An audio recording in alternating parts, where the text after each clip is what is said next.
Ready to move in premium triplex villas at Bachapalli APR Projects.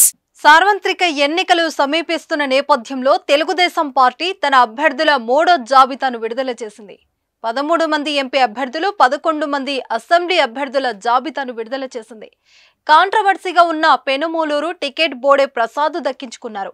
మైలవరంలో వసంత కృష్ణ ప్రసాద్ కు చంద్రబాబు అవకాశం కల్పించారు. Kakinada city నుంచి వనమాడి వెంకటేశ్వరరావు, అమలాపురం ఐతాబత్తుల ఆనందరావు, ఎస్కోట కోళ్ల లలిత కుమారి, పలాస గౌతు శిరీష, శ్రీకాకుళం గొండు శంకర్, నర్సరావుపేట చెదలవడ అరవిందుబాబు, చీరాల మద్దులూరి మాలకొండయ్య, పాతపట్నం మామిడి గోవిందరావు, సర్వేపల్లిలో సోమిరెడ్డి చంద్రమోహన్ రెడ్డికి టికెట్ దక్కింది. ఎంపీ అభ్యర్థులుగా శ్రీకాకుళం నుంచి కిజరావపు రామ్మోహన్ నాయుడు, విశాఖపట్నం మోత్కుమిల్లి భరత్, అమలాపురం గంటి హరీష్ మాధుర్, ఏలూరు పుట్టా మహేష్ యాదవ్, విజయవాడ కేశినేని చిన్ని, గుంటూరు పెమ్మసాని చంద్రశేఖర్, నర్సరావుపేట శ్రీ కృష్ణ దేవరాయలు, బాపట్ల టి కృష్ణప్రసాద్, నెల్లూరు వేమిరెడ్డి ప్రభాకర్ రెడ్డి, చిత్తూరు దగ్గుముల ప్రసాదరావు, కర్నూలు బస్తిపాటి నాగరాజుకు అవకాశం కల్పించారు.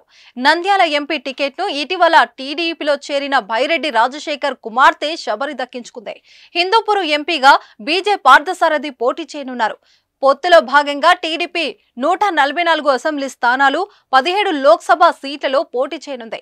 తొలి విడత జాబితాలో 94, రెండో విడతలో 34 అసెంబ్లీ స్థానాల్లో అభ్యర్థులకు టీడీపీ అధిష్టానం ఖరారు చేయగా, తాజాగా 13 మంది ఎంపీ అభ్యర్థులు, 11 మంది అసెంబ్లీ అభ్యర్థుల జాబితాను విడుదల చేసింది. సుమన్ టీవీలో మీ పర్సనల్ అండ్ బిజినెస్ ప్రమోషన్స్ కోసం కింది నెంబర్కి కాంటాక్ట్ చేయండి.